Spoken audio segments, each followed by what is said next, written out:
J Show, B96. So it's the J Show after the show. Hey. We're done, and we've got a lot of things on our mind. We covered a lot of topics today on B96, but first I want to talk about this St. Patrick's Day. Gabe and I celebrated in a very, very different way than we've ever done.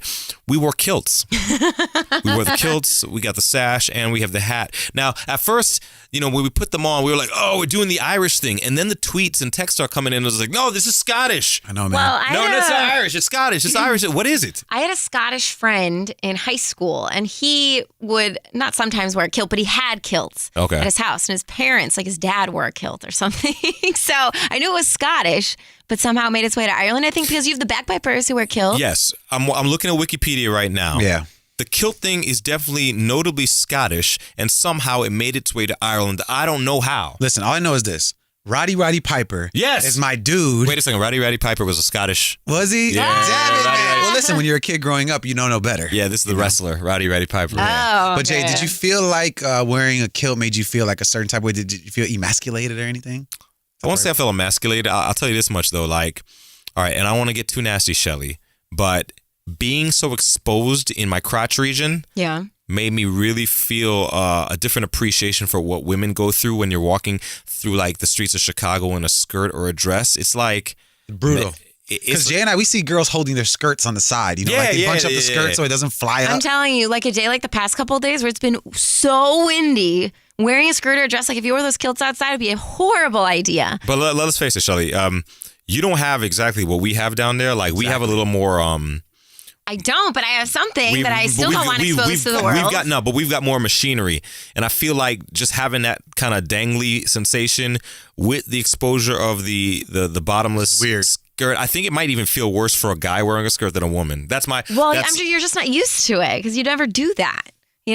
I guess the thing is, we as women, I mean, every weekend I'm looking at my skirts and my dresses and what am I going to wear? And they're actually probably, I'd say, half the length of the skirt that you wore. Yeah, but a lot of women opt to wear a shorter skirt than necessary. And I think it might be because this is me holding up my man card and saying mine matters more. But I feel like because we have more parts, maybe it might feel weirder for us than it feels for you. I know we'll never be able to settle this because you'll never be a man. No, this is like a ridiculous argument. But either way, what we can agree on, Jay, is that when we put our pants on, we felt like we were back home.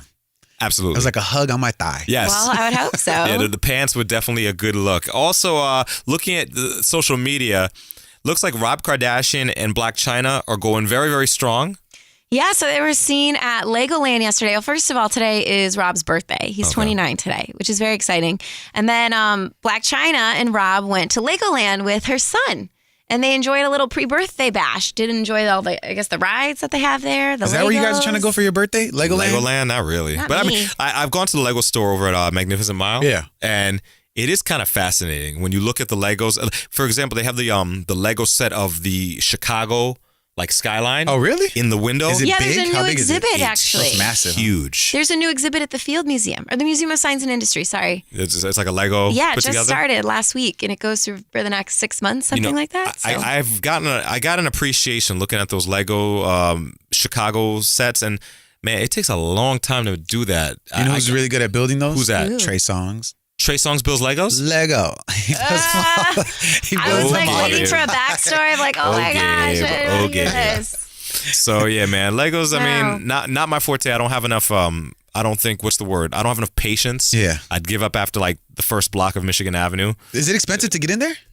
In Legoland? Yeah. I think the one on Michigan Avenue, you could just walk in. It's a store where you could buy Legos. Blac Chyna's cheap. No, she's taking her boyfriend on free dates. I don't know if the one they went to is some kind of theme I'm sure park you or have something. to pay. Yeah, I don't know what that's about. I've never been there, but I do have to say that I'm happy. Rob is happy. But everything about what Blac Chyna is gives me extreme anxiety. I couldn't date her because, number one, isn't she like a former stripper or video vixen or something? You just brought up a great point. Why isn't Kanye West giving Rob great advice? He used to date a stripper, Amber Rose. Oh, wow. He's dating Blac Chyna. He should step in and be like, yo, bro-in-law. I feel like the whole family don't has turned their back on Rob. And then ever since he started dating Blac Chyna, they've run the other direction because Wait, did they turn their back on Rob or did Rob turn their back on the family? I think a little bit of both, but I feel like the family needs to take the higher road and step in and be like, look, what are you going through? Let us help you. Yo, how dare them? If this is what's happening, how dare them judge Blac Chyna? She is no different than Kim Kardashian. Well, the problem is, though, is she dated Kylie. Or Tyga who's dating Kylie, used to date Blac Chyna. So are the Kardashians the moral police now? Is that what you're trying to tell me? Because let me tell you something, sweetheart. There's a lot of moral alarm bells. I don't know. There's just a weird family to me. Very, very strange. I will say the bottom line, he does seem happy and like he is getting better. So I guess that's the good news. Well, everyone's entitled to their happiness. So Robin, Blac Chyna, we're happy for you if you're happy for each other. Yeah.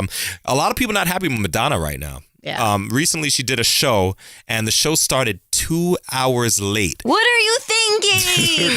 How could you do this to people? What I don't get how this works. That you're you become a celebrity, and your stardom, Shelly, gets to a level where you feel like it doesn't matter what you're gonna do, because who's gonna protest Madonna coming out late? She's the epic Madonna. But that's just like a respect thing, isn't it? Like you have thousands of people waiting for you and who paid lots of money to see you. And the problem with that concert too is it was at, I guess, sort of a remote stage somewhere. And so people were taking a train to get there, and the last train left at like 11.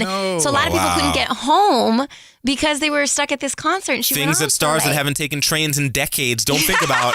Yeah. I mean, the last time Madonna took a train, like really, if you got on the Metro, I highly doubt, walked up to the second deck and saw Madonna sitting there, what would you say? What are you doing? I know. You got any alcohol next to you or something? Exactly. The problem with concerts starting late, guys, is that there's no consistency. I've been to concerts where the ticket says starts at 7 o'clock, and I roll in like 7:30 thinking it's not going to start on time. And sure enough, they're like on stage doing their thing. Right. But then you think like a Madonna concert would start on time, and then they are two hours later. There's no consistency, man. I'm putting my foot down. I think all concerts should start an hour later than the ticket says. It's not about the people, man. You're part of the masses, so you're a slave to the ticket seller. I'll say this, the best concert we ever went to, do you remember? Pentatonics. Oh, yeah. Chicago Theater. Yeah. Started 7 o'clock on the dot. On the dot. I was like, yes. Out the door at 8:30, best concert ever. Yeah. Out the door, home, in bed by 9. And extremely entertaining. Hashtag for morning show people. It was great.